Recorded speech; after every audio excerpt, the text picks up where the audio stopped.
Bonjour les amis, j'espère que vous êtes en forme et bienvenue ce matin dans mon petit studio. On va parler des huitièmes de finale qui se sont joués hier. Ça a été des huitièmes de finale très houleux entre des équipes comme le Maroc, la Tanzanie et le Cameroun et l'Afrique du Sud. Deux pays ont composté leur ticket pour les quarts de finale. Il s'agit du Maroc et du Cameroun. Les deux pays vont se rencontrer en quart de finale. Mais hier, il y avait polémique autour de l'arbitrage, surtout dans le premier match. Il y a eu une action très litigieuse à la fin du match et puis bon, c'est supposé penalty qui devait être sifflé et qui n'a pas été sifflé. Il y a beaucoup qui ont tiré à boulet rouge sur l'arbitre central. Mais je vais vous expliquer quelque chose, comment la VAR fonctionne.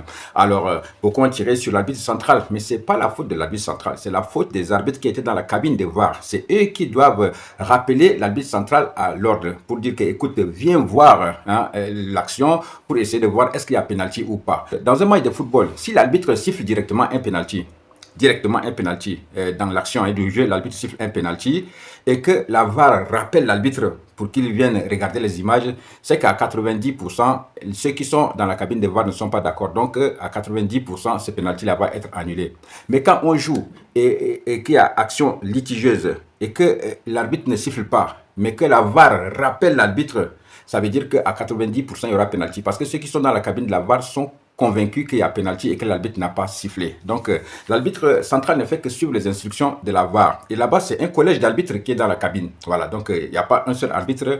Alors, ils essayent de voir. Eux, ils regardent comme nous à la télé. Ils ont le temps de disséquer. Mais l'arbitre central, lui, il voit directement l'action. Il n'y a pas de ralenti pour lui, il suit, il est dans l'action. Donc voilà, c'est à peu près cela. Donc hier, bon, l'action était litigieuse et c'est les arbitres de la VAR qui ont peut-être jugé qu'il n'y avait pas pénalty. Et ils n'ont pas rappelé l'arbitre central. Et ils ont beaucoup tiré à boulet rouge sur l'arbitre central hier. C'est lui qui a reçu tous les coups. Mais il faut inclure tout le monde. C'est un collège d'arbitres. Donc ceux qui sont dans la VAR là aussi, c'est eux qu'il fallait aussi tirer dessus. Et puis beaucoup pensent que le pays hôte est avantagé. Bon, comme dans toutes les compétitions, c'est comme ça. On va toujours tirer à boulet rouge sur le pays hôte.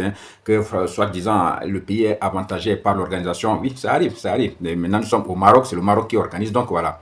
Ils vont quand même bénéficier des petits avantages comme ça. Donc voilà, ça fait que le Maroc passe, mais ça a fait beaucoup parler. Hier, ça a fait beaucoup couler d'encre et de salive.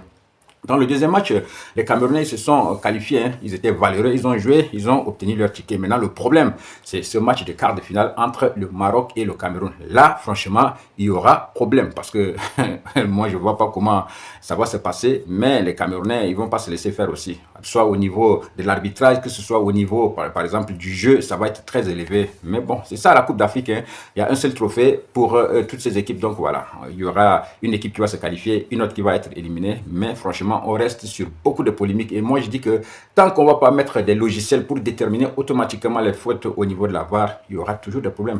La VAR est venue nous rajouter beaucoup plus de problèmes dans notre sport. Donc voilà, on n'est pas prêt de sortir de l'auberge. Franchement, ça va être compliqué. Mais il risque d'avoir de sérieux problèmes lors de cette CAN-là concernant l'arbitrage. Aujourd'hui, il y a d'autres matchs. Il y aura l'Égypte qui va jouer. Voilà, donc on va essayer de voir ce qu'ils vont faire. Peut-être le Nigeria aussi.